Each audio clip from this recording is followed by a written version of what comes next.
Hey guys, welcome back to your channel. आज हम लोग कुछ थोड़ा हट के डिस्कशन करने वाले हैं। इसका रीज़न प्राइमरीली ये है कि यू नो जैसे ही आप कनाडा आते हैं आपको एक सबसे बड़ा शॉक लगता है, और वो शॉक के बारे में मैं डिस्कस करना चाहता हूँ।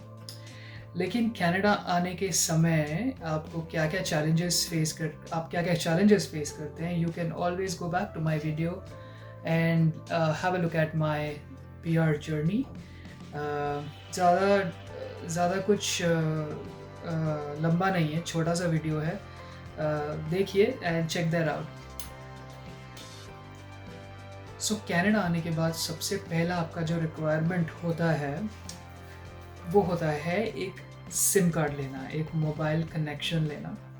और आप यूजुअली जाते हैं इंडिया में हर जगह स्टोर्स पे, जनरल स्टोर्स पे, यहाँ वहाँ हर जगह you can purchase SIMs. But यहाँ पे ऐसे रेडी में तो कुछ मिलता नहीं रेडी में कुछ मिलता है नहीं। So all you got to do is you go to a mall या फिर you go to a shopping complex, and वहाँ पे जाके आप किसी भी सर्विस प्रोवाइडर के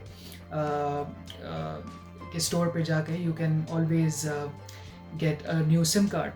यहाँ पे बहुत सारे सर्विस प्रोवाइडर्स हैं, मेजरली रॉजर्स, बेल और टेलस जो है वो तीन मेजर सबसे बड़े सर्विस प्रोवाइडर्स है। उसके अलावा आपके पास और भी बहुत सारे ऑप्शंस हैं जो कि टियर 2 सर्विस प्रोवाइडर्स है, जैसे फ्रीडम हो गया, फाइडो हो गया, चैटर हो गया एंड सो ऑन। सो ये GTA में काफ़ी चलते हैं।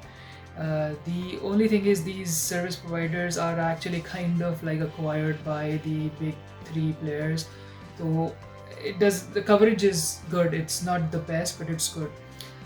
So आप जाते हैं, you go to the store and you want to buy a connection, तो आपसे आपका social insurance number मांगा जाता है and your address details and so on. But when you start discussing about postpaid connection, prepaid connection, तो यहाँ पे largely postpaid connections ही चलते हैं। और आप postpaid connections के बारे में जो आप डिस्कस करते हैं, तो you would be surprised to look at the kind of rates that these guys offer. So आपका स्टार्टिंग ही $40 से होता है। सो आप अगर उसको इंडियन करेंसी में कन्वर्ट करेंगे तो 40 × 55, तो मैं 50 से करूँगा बिकॉज मेरे लिए ईजी होगा कैलकुलेट करना। सो 40 × 50 इज़ अबाउट 2000 रुपीज़। सो आपका कनेक्शन 2000 रुपीज़ का होता है पोस्ट पेड कनेक्शन। और आपको जो डेटा मिलता है वो that's like 2 GB of data for the entire month. Yes, I'm not kidding, guys. For the entire month, it's just 2 GB of data. So when you have that sort of a data, or आपके पास and your requirement is high, तो how do you do it? But the good part is यहाँ पे at every public location you have Wi-Fi. So you have Wi-Fi at subway stations, you have Wi-Fi at so-called bus stops. यहाँ पे तो TTC कहते हैं, Toronto transit commission के stops होते हैं। स्टॉप्स पे तो नहीं मिलता, बट मेजर बस स्टेशन जो होते हैं वहाँ पे मिल जाता है आपको वाईफाई। मॉल्स में मिल जाता है वाईफाई, लाइब्रेरी में वाईफाई होता है। So WiFi is not a problem here at all. लेकिन अगर आप ये सोच रहे हैं कि आप घर बैठे आपके मोबाइल कनेक्शन से you can operate your laptop and hotspot connect करके you can do your work with it, it's not possible. India में जैसे जियो की वजह से I think 1 GB every day you get, which is crazy, right. यहाँ पे वैसा नहीं है। So that's like the starting. So $40 से स्टार्ट होता है and you don't even have you don't have international calling.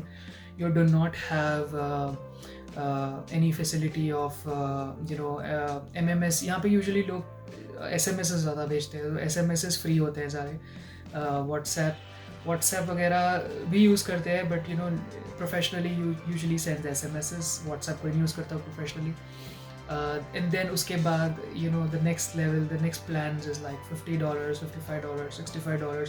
तो वो आपका जो डेटा जो आपको मिलेगा उसमें वो थोड़ा करके इंक्रीज़ होता रहता है, but at the end of it is still very very expensive. So वो सबसे बड़ा शौक आपको लगेगा ही लगेगा यहाँ पे आने के बाद। But don't take it so seriously, because एक बार कनेक्शन लेने के बाद आपको आदत हो जाती है। and it's basically like I don't know, Canadians don't mind paying so much for their mobile bills. So that's there. But so you know, if you need a good internet connection, you have to get Wi-Fi here. Wifi के बिना काम नहीं चलता, तो घर पे wifi लेना बहुत ज़रूरी है. वाईफाई आपको $80, $60 का तो नहीं, शायद $80, $90, $120 ऐसे करके आपको वाईफाई के कनेक्शन मिल जाते हैं. So you need to kind of get both of them. लेकिन mobile connection is very expensive here. Second thing I wanted to tell you was कि मोबाइल कनेक्शन के साथ साथ यहाँ पे आपके फ़ोन के प्लान्स भी होते हैं. सो यू नो, आप अगर एक नया फ़ोन ख़रीदना चाहें तो you can accommodate it into your plans, into your monthly bills, right? Monthly bill. So basically होता क्या है कि आपका जो फ़ोन होता है you pay in installments, so that kind of works for you pretty good. Especially buying phones, iPhones हो गया या Samsung S10 Plus and so on, you should get those deals during holidays like Canada Day. Boxing Day is a very big holiday here, so Boxing Day में बहुत मस्त deals होती है. Christmas के time बहुत मस्त, बहुत बढ़िया deals होती हैं. और उसके अलावा I think there's one more important day that I'm forgetting. Let me think. Black Friday it was. Black Friday को deals होती है. So these deals, इसके साथ आपको जो deals मिलती है, अगर आप ऑटो पे करते हैं तो आपको 5% ऑफ मिल जाता है. 5% ऑफ वही मिल जाता है आपको. अगर आप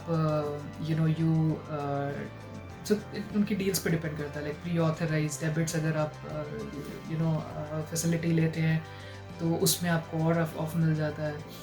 Sometimes it so happens that these smaller companies like Freedom and Fido and all, they have their own plans running, जिसमें से they kind of fund your phone for like 25%, so they pay 25% of your phone's monthly charge.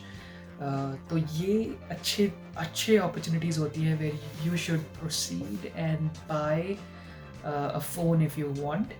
तो ये so it's always advisable to wait until these critical days.